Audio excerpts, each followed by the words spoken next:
అందరికి hi, welcome to uncle kitchen zone 2024. నేను మీ అంజద్. ఈరోజు అయితే మనం దాబా స్టైల్ ఎగ్ బుర్జీ అయితే చేసుకుందామండి. చాలా ఈజీ, చాలా సింపుల్గా, చాలా టేస్టీగా ఉంటుంది.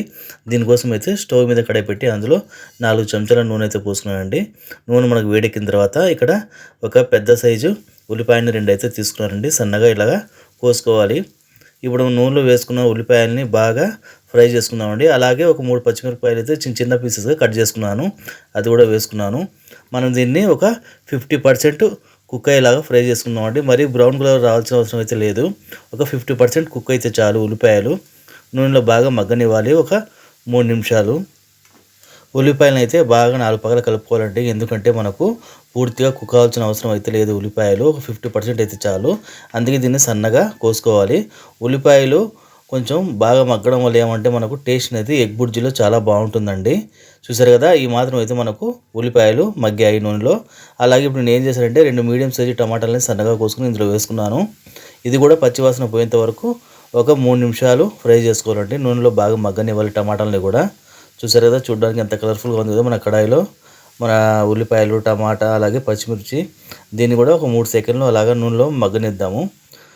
చూసారు కదా, ఇప్పుడు మన బాగా మగ్గాయండి ఉల్లిపాయలు, టమాటా, పచ్చిమిర్చి. ఇప్పుడు ఏం చేద్దామంటే ఇందులోకి ఒక 1/2 టీ స్పూన్ పసుపు అయితే వేసాను. అలాగే ఒక స్పూన్ కారం అయితే వేసానండి. పసుపు కారం వేసిన తర్వాత బాగా ఉల్లిపాయలకు పట్టేలాగా మొత్తం బాగా కలుపుకోవాలండి. చూసారు కదా, చూడడానికి ఎంత కలర్ఫుల్గా ఉంది కదా. ఇలాగా మొత్తం మనం బాగా మిక్స్ చేసుకోవాలి ఉల్లిపాయలని, టమాటాలని పసుపు కారంలో. చూసారు కదా, ఈ విధంగా మనకు 50% అయితే కుక్ అయిందండి.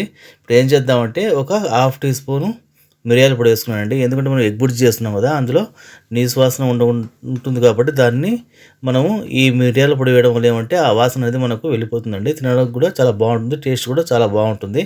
అలాగే ఒక స్పూను ధనియాల పొడి అయితే వేసాను.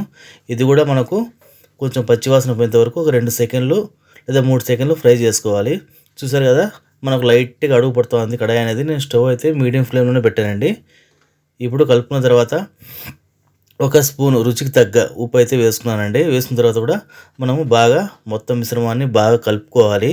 ఎక్కడ కూడా పచ్చిగా లేకుండా కడాయిలో ఉన్న మసాలా మొత్తం బాగా ఫ్రై అయ్యేంత వరకు ఇలాగా ఫ్రై చేసుకోవాలి. మనం హైవే రోడ్లో ఉండే దాబాలను చూస్తుంటాం కదా, వాళ్ళు కూడా చాలా సింపుల్గా ఈ విధంగానే చేస్తారండి. ఎక్కువ మసాలాలు అయితే వాడరు వాళ్ళు. ఎందుకంటే డ్రైవర్స్, ట్రక్కర్స్ చాలామంది వాళ్ళ దగ్గర భోంచేస్తుంటారు కాబట్టి మసాలాలు అయితే తక్కువగా వేస్తారు. ఎందుకంటే వాళ్ళు వెహికల్స్ డ్రైవింగ్ చేయాలి కాబట్టి ఎలాంటి హెల్త్ ప్రాబ్లమ్స్ రాకుండా ఉంటాయి కాబట్టి వాళ్ళకు చాలా తక్కువ మసాలాలతో మంచి టేస్ట్ని అయితే ఇస్తారు వాళ్ళు. నేను ఏం చేశానంటే ఒక గుప్పెడు కొత్తిమీర అయితే వేసుకున్నానండి. ఆ కొత్తిమీరని కూడా ఒక 3 సెకండ్లు మనం పచ్చివాసన పోయేంత వరకు ఇలా ఫ్రై చేసుకోవాలి. స్టవ్ అయితే నేను మీడియం ఫ్లేమ్లో పెట్టానండి. ఇప్పుడు నేను ఏం చేశానంటే 7 కోడిగుడ్లు అయితే తీసుకున్నానండి. ఆ 7 కోడిగుడ్లను బాగా మిక్స్ చేసుకోవాలి. సరే కదా, ఈ విధంగా మిక్స్ చేసుకున్న తర్వాత మన మసాలాలోకి యాడ్ చేసుకునేద్దాము. బాగా మిక్స్ చేసుకున్న కోడిగుడ్లను ఇందులో వేసాం కదా, చూసారు కదా, ఇలా మెల్లిగా కలుపుకోవాలండి. ఒక 2 లేదా 3 నిమిషాలు అలా వదిలేయాలి. ఎందుకంటే మనకు పొడి పొడిగా రావాలి కాబట్టి అలా వదలడం వల్ల మనకు పొడి పొడిగా వస్తుంది ఎగ్ బుర్జీ అనేది. మనం ఎలా అంటే అలాగా ఫాస్ట్గా కలిపామంటే చాలా పేస్ట్ లాగా తయారైపోతుంది మన ఎగ్ బుర్జీ అనేది. ఇప్పుడు ఏం చేయాలంటే మనము స్టవ్ను కొంచెం మీడియం ఫ్లేమ్ కన్నా కొంచెం హై ఫ్లేమ్ పెట్టుకొని లైట్గా పెట్టుకొని దాన్ని ఏం చేయాలంటే ఇప్పుడు మెల్లిగా కలుపుకోవాలండి. చూసారు కదా, ఈ విధంగా మనకు ఫస్ట్ ముద్దలా వస్తుంది మన ఎగ్ బుర్జీ. మళ్ళీ మనం నిదానంగా కలుపుతుంటే అది పొడి పొడిలాగా తయారైపోతుందండి. మరీ ఎక్కువ గట్టిగా కలపడం వల్ల, ఫాస్ట్గా కలపడం వల్ల ముద్దగా అయిపోతుంది. అలా కాకుండా ఇలాగా మనకు పొడి పొడిగా రావాలంటే మెల్లిగా కలుపుతూ ఉండాలి. 2 సెకండ్లకు ఒకసారి. చూసారు కదా, మన ఎగ్ బుర్జీ అనేది కూడా రెడీ అయిపోయిందండి. టేస్ట్ కూడా చాలా బాగుంటుంది. చాలా సింపుల్ రెసిపీ ఇది, ట్రై చేయండి తప్పకుండా. చూడడానికి ఎంత కలర్ఫుల్గా ఉంది కదా, టేస్ట్ కూడా అంతే బాగుంటుందండి. ఇప్పుడు ఏం చేద్దామంటే మనం సర్వ్ చేసుకుందాం. వేడి వేడి చపాతీతో సర్వ్ చేసుకుంటే ఎగ్ బుర్జీ అదిరిపోతుందండి. దాబా స్టైల్ సేమ్ ఇలాగే చేస్తారండి. చాలా ఎక్సలెంట్గా ఉంటుంది. ట్రై చేయండి. థ్యాంక్స్ ఫర్ వాచింగ్ మీ. సబ్స్క్రైబ్ మీ, లైక్ మీ, షేర్ మీ.